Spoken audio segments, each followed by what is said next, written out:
Boudin, c'est l'enquête de ce journal. Présent dans les aliments, les ustensiles et même les vaccins, ce métal n'est pas sans risque pour l'organisme.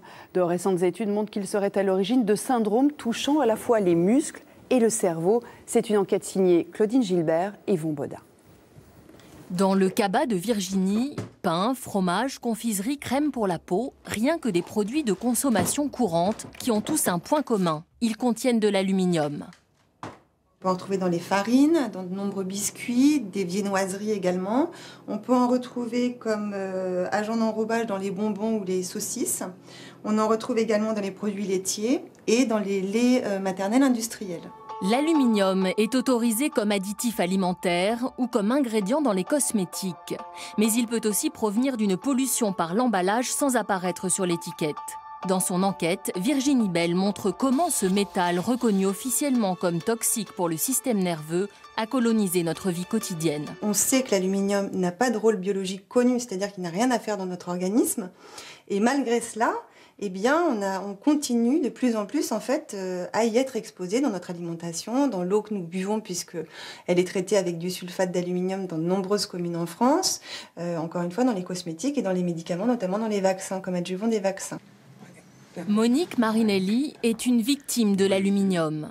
Elle souffre depuis 10 ans de myofasciite à macrophage, une maladie handicapante incurable proche de la maladie d'Alzheimer.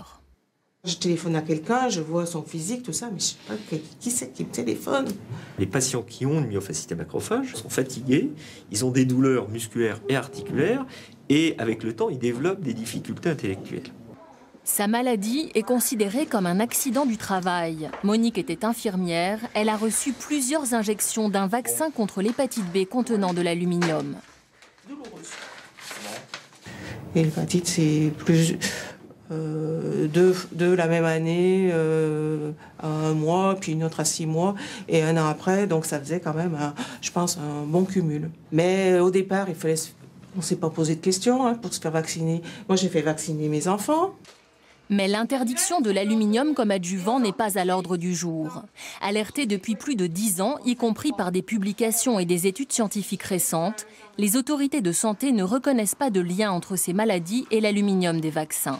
L'agence de pharmacovigilance s'appuie sur une hypothèse qui n'a pas été validée scientifiquement. Il est probable que l'aluminium puisse, dans un très grand nombre de cas, migrer et éliminer par un système qui, on appelle ça les macrophages, qui captent l'aluminium et puis ça passe dans la circulation et puis c'est éliminé tout à fait normalement dans les urines ou dans les selles.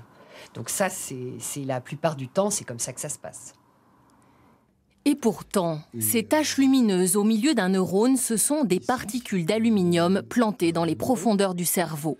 Ces images inédites, exceptionnelles, montrent comment l'aluminium se propage dans notre corps. Ici en bleu dans les ganglions, là en rouge quelques jours après l'injection avant de passer dans la circulation sanguine. À partir de là, ils vont gagner les organes qui sont irrigués par la vascularisation sanguine, et notamment le cerveau, avec une particularité pour le cerveau, c'est que les particules, une fois qu'elles pénètrent dans le cerveau, contrairement à tous les autres organes que nous avons testés, elles n'en ressortent jamais. Quand on connaît la grande toxicité de ces particules, il ne faut pas des grandes quantités de particules pour induire un effet neurotoxique. La recherche sur les effets de l'aluminium sur notre santé n'en est qu'à ses balbutiements. Elle ne bénéficie d'aucun financement public de la part de l'État. Seule la région Île-de-France et les associations de victimes financent ces travaux. En attendant, les malades déjà identifiés n'ont pas d'espoir de guérison car il n'existe aucun traitement.